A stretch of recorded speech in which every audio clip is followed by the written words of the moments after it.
kita membungkus kebenaran itu dengan gula. Istilah bahasa Inggrisnya sugar coated gospel. Gospel yang di sugar coated orang bisa terima karena manisnya, bukan gospelnya. Nah begitu kita kasih gospel yang asli, langsung dibilang mental. Wah. Nah itu yang seringkali dipakai oleh banyak orang berpikir seperti itu. Bahwa supaya Injil itu bisa dibawa, kita nggak boleh terlalu menyampaikan kebenaran. Harus ada sedikit coatingnya, harus ada lapisannya gitu. Sehingga orang bisa terima dulu gitu. Sebenarnya paling gampang adalah kalau mau ngetes orang-orang percaya, orang Kristen itu adalah kasih aslinya. Wah, mental apa enggak gitu ya? Coba kasih aslinya.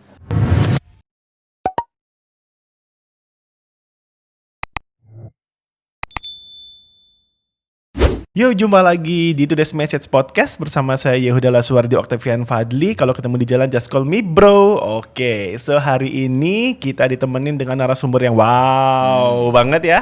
Yaitu dengan Pastor Leonardo Asyamsuri. Apa kabar Pastor? Mantap, luar biasa. Haleluya. Di penghujung tahun ini. Tanggal 31 banget nih ya. Besok udah ganti tanggal. Besok udah ganti. Ini gak kerasa loh Pastor. Jadi kayak rasanya cuma ada bulannya Januari, Februari, Maret, COVID habis itu dia. Makanya mesti dengerin podcast. Dengerin podcast ya tiap Kamis ya. Oke, luar biasa. Nah, di tema kita sekarang nih Pastor, ya kan? Itu judulnya adalah emang mesti berubah biar bisa relevan. Nah, luar biasa. Apalagi di tahun ini nih ya, di mana-mana kan kondisinya lagi nggak normal, ya kan? Semuanya ada new normal gitu kan? Ya new normal ya kagak normal ya, Pastor. Intinya gitu udah mau dibahasain gimana, tetap aja nggak normal. Nah, di kondisi yang seperti ini tuh kan kita harus kayak relevan dengan kondisi-kondisi sekitar kita, gitu ya. Baik itu di dunia kerja, baik itu mungkin di keluarga, baik itu dengan pertemanan dan lain sebagainya, gitu kan. Nah, kalau misalnya menurut Pastor nih ya, sebagai orang Kristen, ya, nah kira-kira kita gimana sih? Kita tuh perlu relevan atau enggak? Itu dulu deh.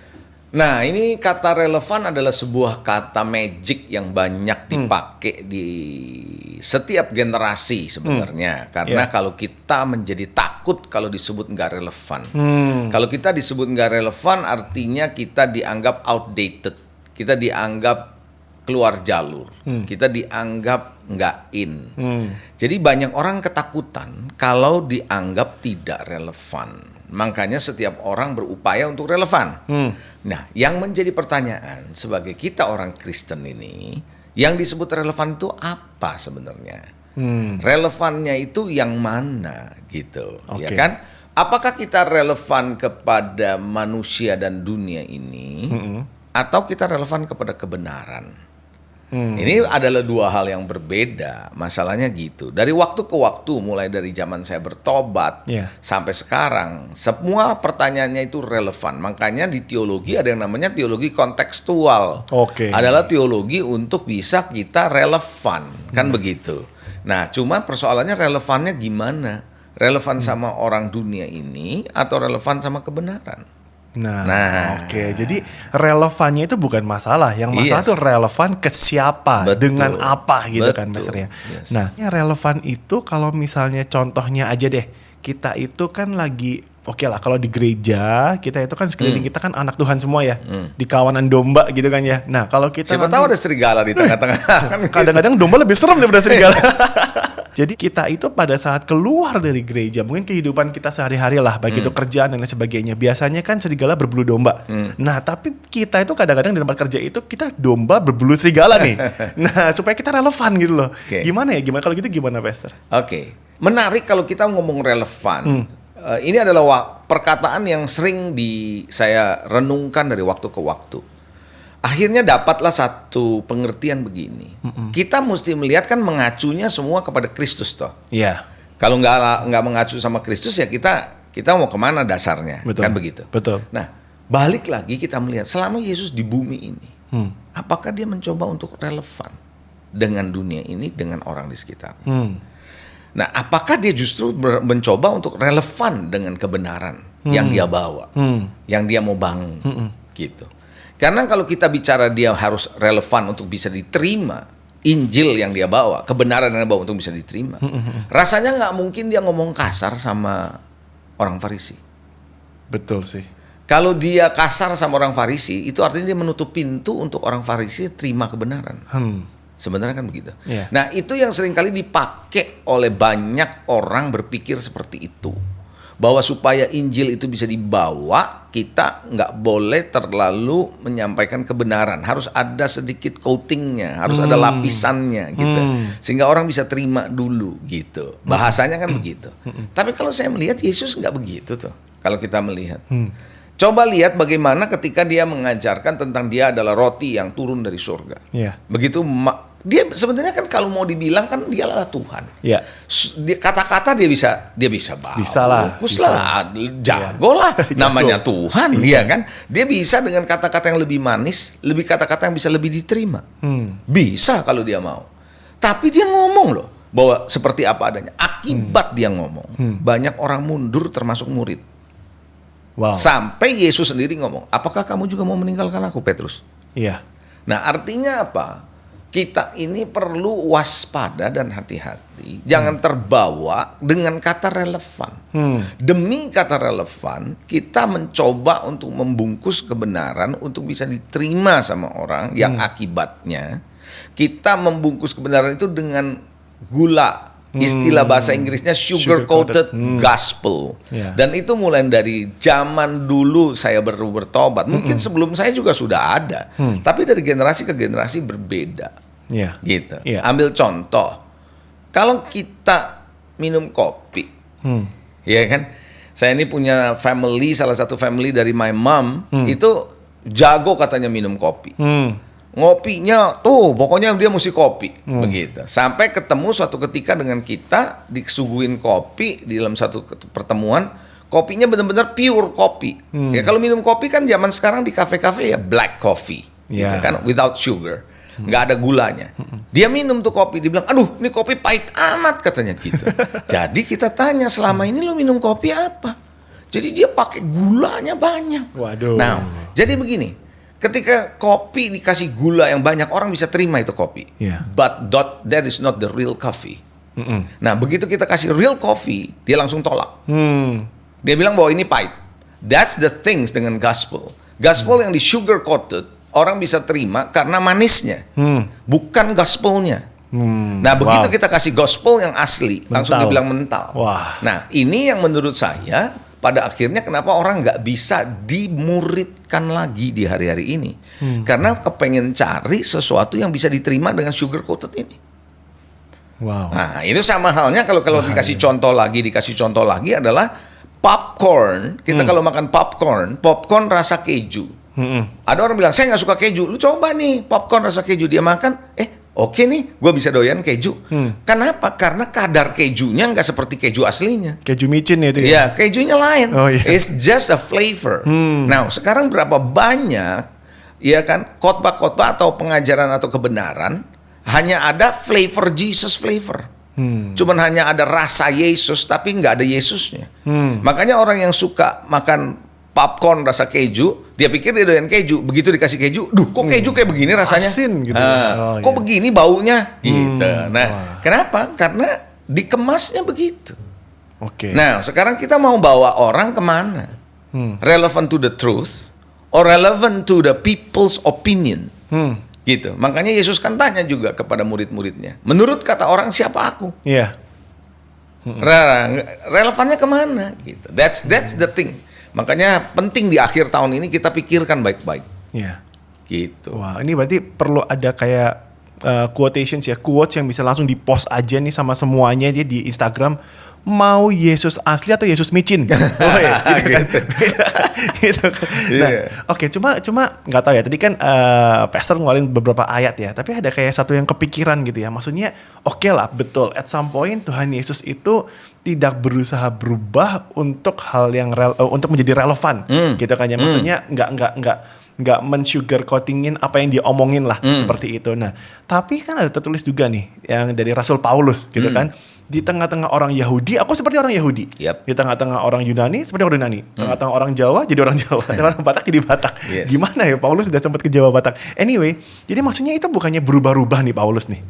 Gimana nih? This is good point. Karena gini, kita mesti tahu ujung dari ngomongan Paulus tuh ada yang seringkali kita nggak bahas. Kita cuma bahas bahwa dia seperti orang Yahudi, seperti Yahudi, Yunani, seperti orang Yunani. Tapi kalimat terakhirnya, supaya aku bisa memenangkan mereka. Itu ada target. Jadi konteksnya adalah dalam penginjilan, dia harus bisa masuk ke orang-orang ini, sehingga orang-orang ini tidak menutup pintu terlebih dahulu terhadap kebenaran yang dibawa. Jadi masalahnya adalah bukannya mendilute atau seperti kalau dilusi itu ya. Dilusi itu bahasa Indonesianya tuh kayak kopi kebanyakan air gitu. Dan airnya kebanyakan, jadi cuman nggak ada rasa kopi sama sekali atau kopinya cuman begitu aja. Nah, itu diluted. Jadi Paulus nggak menurunkan derajat kebenaran, tapi dia mau melihat caranya orang Yunani berpikir seperti apa sih. Dia punya kebiasaan seperti apa sih, gitu. Bukannya kebenaran disatukan oleh dia punya kebiasaan, tapi supaya Injil ini bisa masuk kepada mereka.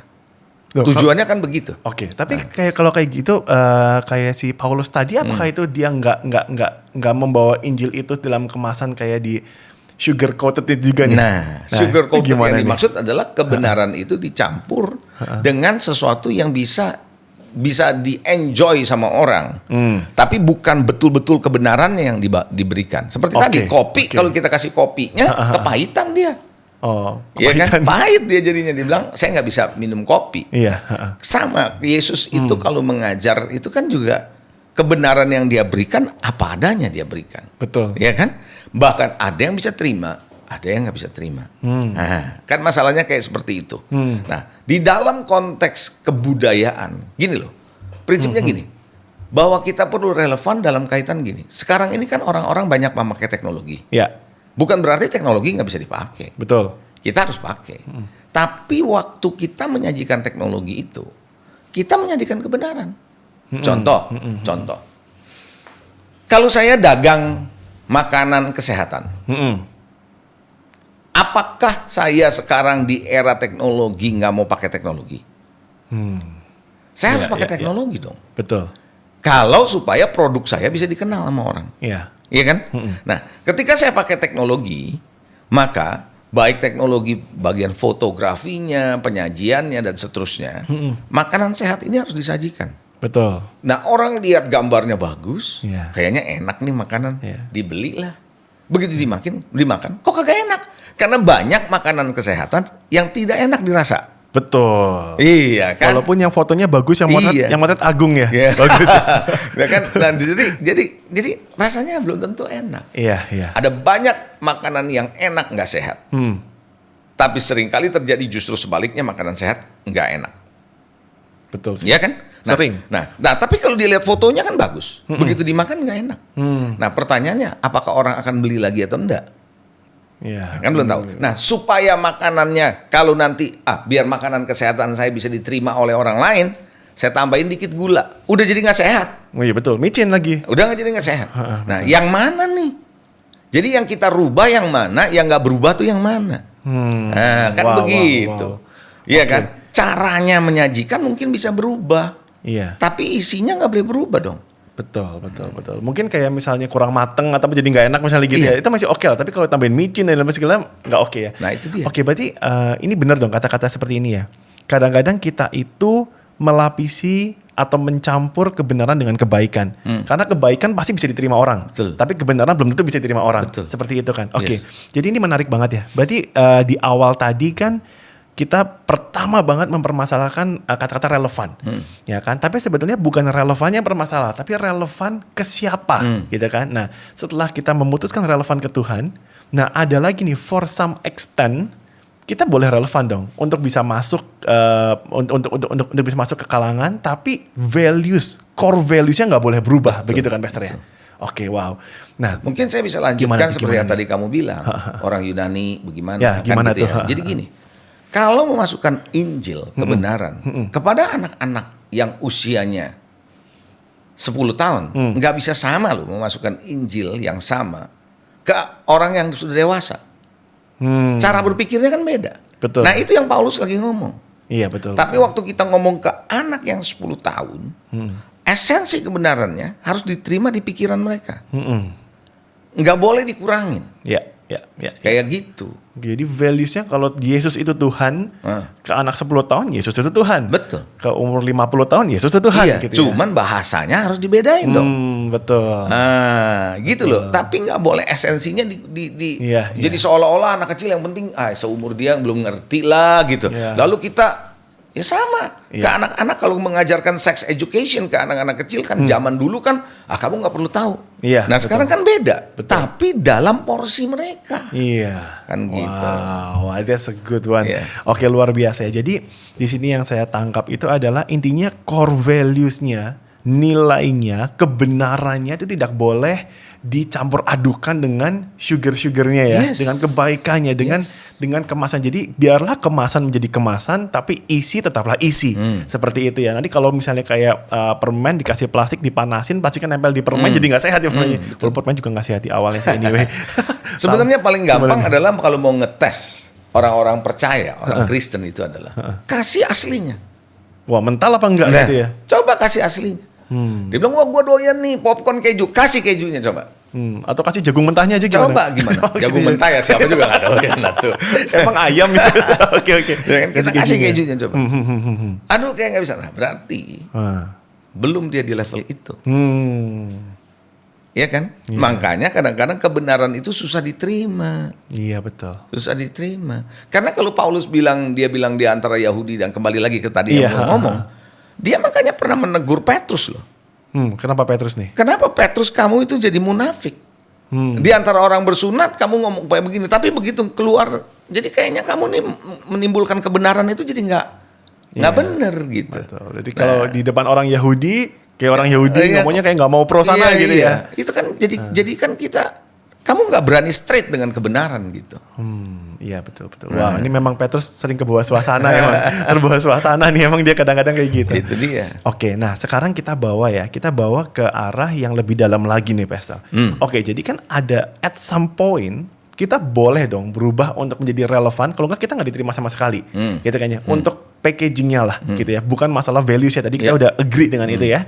Nah, kira-kira nih sampai titik mana atau apa sih yang tidak boleh berubah dan apa yang boleh berubah, yang acceptable buat dirubah, yang nggak dosa lah ibaratnya gitu. Tapi apa sih yang memang tidak boleh berubah sama sekali nih?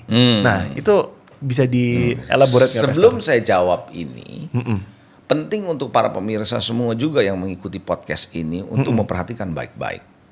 Sebab banyak pakar di luar sana yang terus membombardir di lewat sosial media, termasuk lewat berita, lewat mengajar dan sebagainya orang di luar sana, mendorong orang-orang untuk berani terbuka menerima perubahan. Jujur atau enggak? Jujur atau enggak? Kita sering dengar itu. Nah, tanpa disadari, di bawah alam bawah sadar kita, kata-kata mesti berubah menjadi dominan. Sehingga kalau nggak berubah tuh kayaknya gimana? Nah, jadi akhirnya tanpa disadari kata-kata yang gue mesti berubah, nggak bisa begini caranya. Kalau mau bisa diterima dan sebagainya Kalau mau sukses kan begitu bahasanya. Betul. Tanpa ada penyaringan lebih dalam lagi dari sisi kebenaran begitu. Dan akhirnya kita berubah demi perubahan. Kita berubah demi perubahan, bukan demi hasilnya, tapi demi perubahan. Demi karena kita mesti berubah. Oke. We change because of the change. Karena kita berubah, kita dipaksa harus berubah supaya relevan. Ya saya harus berubah. Padahal belum tahu perubahan itu benar atau enggak. Nah, kayak gitu sebelum saya jawab. Jadi poinnya adalah kalau kita bilang kita nggak berubah, yang mana nih yang poin-poin nggak berubah? Yang pertama adalah fokus pasti.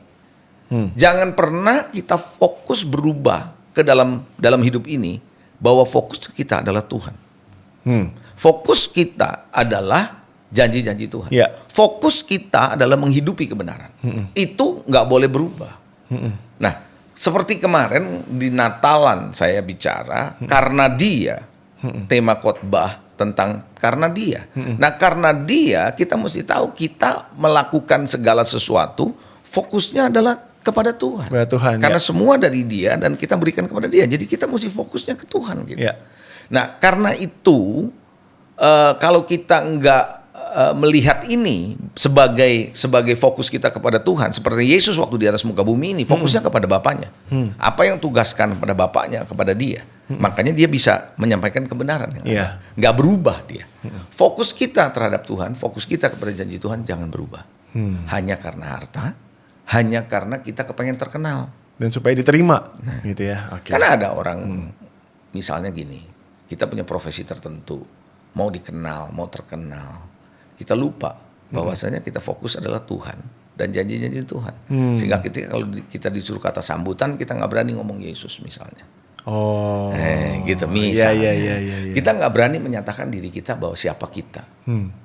Nah, pada akhirnya kita lupa fokus kita tuh sebagai apa sih? Gitu, ngapain sih? Gitu. Padahal ada tertulis loh, siapa yang malu mengakui aku di depan manusia, aku juga akan mengakuinya di depan Bapa. Itu bahaya banget ya malah ya. Wow, oke. Jadi yang kayak begini kita nggak boleh berubah. Ya, hal apalagi yang kita nggak boleh berubah. Ya jelas yang pasti kita nggak boleh berubah dalam konteks ketaatan kita kepada kebenaran, kan begitu. Kan begini, kebenaran itu diujinya bukan dalam kondisi kita mau melakukan. Tetapi kebenaran itu diujinya ketika kita diperhadapkan kesulitan untuk melakukan itu. Betul. Di antara dua pilihan, yang pilihan melakukan kebenaran itu yang susah, gitu ya. Wow. Kalau nggak ada pilihan ya gampang. Tapi ketika kita disuruh memilih, itu tidak mudah. Ambil contoh, ketika saya ada di dunia perbankan dulu. Karena saya menolak banyak hal yang diajak pergi ke tempat-tempat yang nggak benar, saya nggak mau sama bos saya. Maka saya dikenal sebagai pendeta. Padahal udah pendeta belum, Pastor? Belum. Oh, belum. Orang masih kerja kok dia. Belum tuh pelayan Tuhan iya, melayani Tuhan iya. Jadi kita dianggap pendeta gitu ya. Dianggap orang yang beda sama yang lain gitu. Dari sisi mempertahankan nilai. Orang suci lah ya. Bahasa mereka mungkin seperti itu. Nah, suatu ketika ini kejadiannya persis nih di akhir tahun kayak begini nih. Kantor lagi mau pesta. Pesta tapi khusus manajer-manajer ke atas. Direktur, presdir, direktur, general manager ya, sampai senior manager dah. Nggak banyak orangnya. Dan itu dipilih sama presdir. Karena mau ke tempat pesta yang rada mahal. Gitu.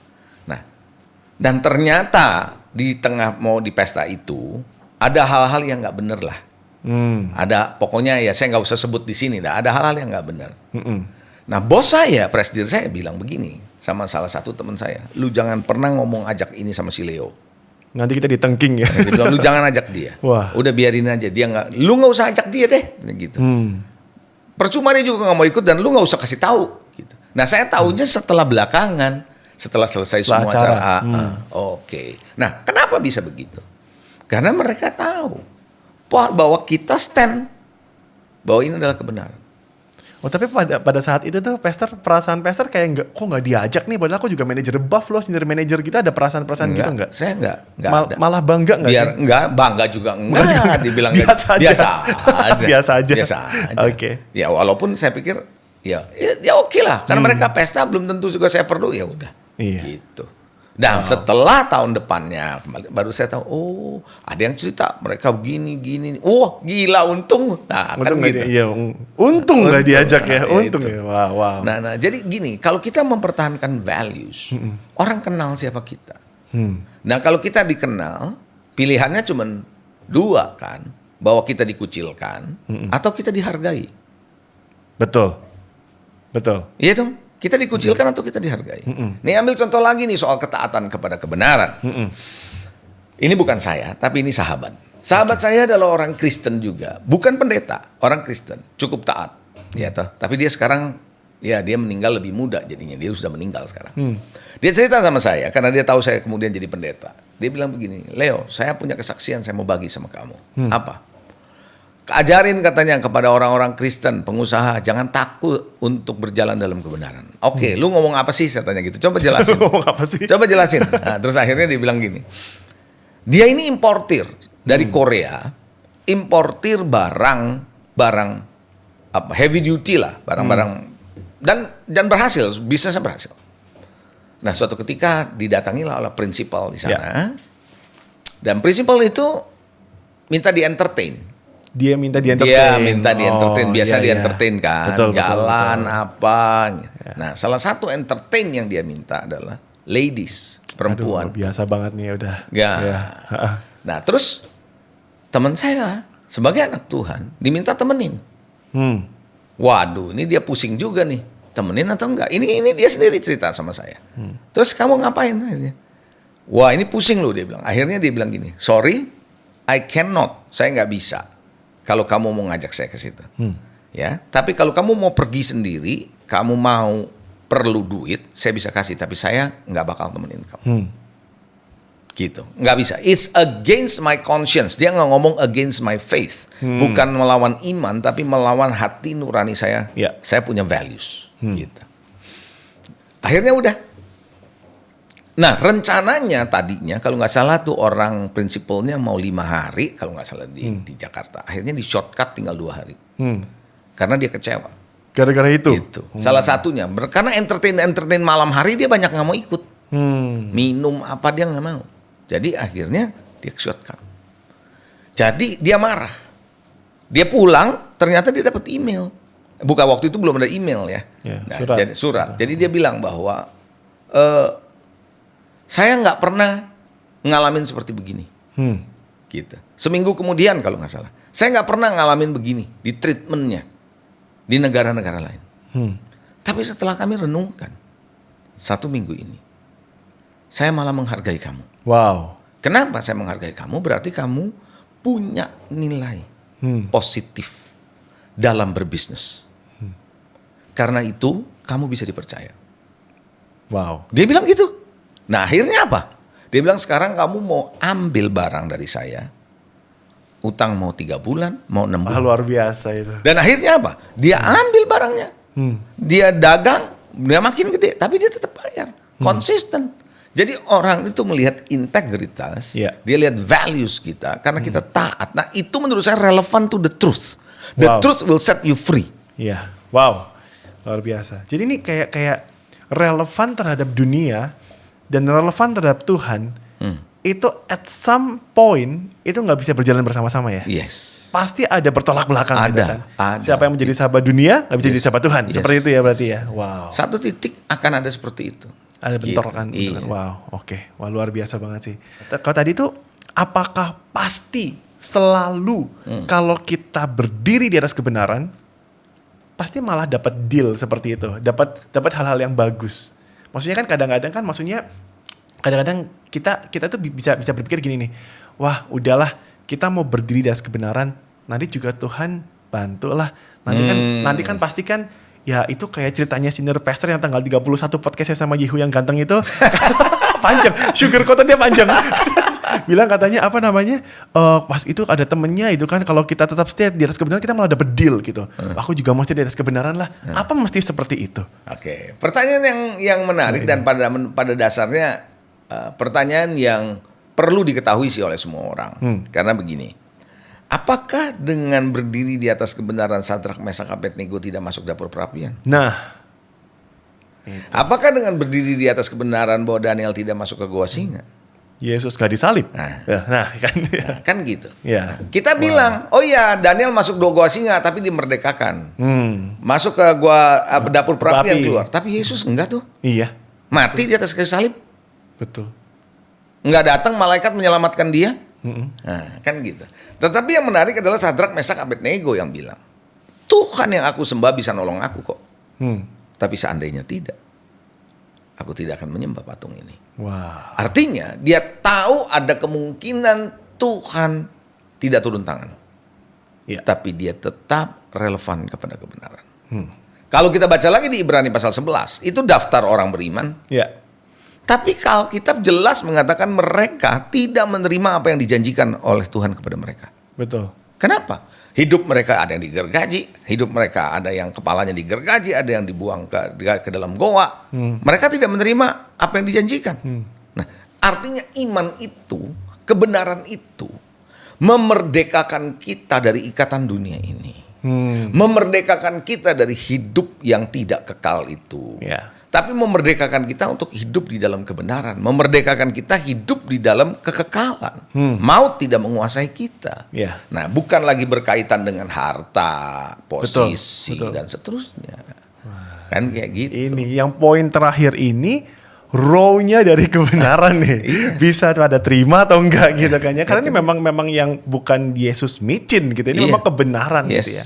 Oke, nah mungkin di akhir podcast kita yang memang sangat terbatas banget, nanti kita lanjutin tahun depan ya Pastor ya. Nah mungkin saya akan ambil kesimpulan. Jadi maksudnya untuk menjadi relevan kita harus lihat dulu relevan kepada Tuhan atau kepada dunia ini. Dan kepada Tuhan sama kepada dunia at some point nggak bisa berjalan bersama-sama. Betul. Gitu ya. Terus kemudian kalau misalnya kita mau relevan ke Tuhan gitu ya, bukan berarti kita nggak boleh mengemas itu dengan yang hal-hal yang mungkin bisa diterima, tapi at some point kita tetap harus mempertahankan values kita. Gitu ya. Dan kita tidak boleh goyah terhadap values, terhadap fokus ketaatan kita sama Tuhan. Nggak boleh tergoyahkan oleh harta dan lain sebagainya. Gitu ya. Oke, ini wow banget gitu. Jadi intinya itu kita tidak perlu berubah untuk menjadi relevan dengan dunia ini kalau kita sudah berdiri di atas kebenaran. Betul. Gitu ya. Wow. Thank you banget buat waktunya loh Pastor. Nanti kita lanjut lagi tahun depan ya di Amen. 2021 ya. Haleluya. Oke, so thank you banget. God bless you Pastor. Haleluya. Oke, bye-bye.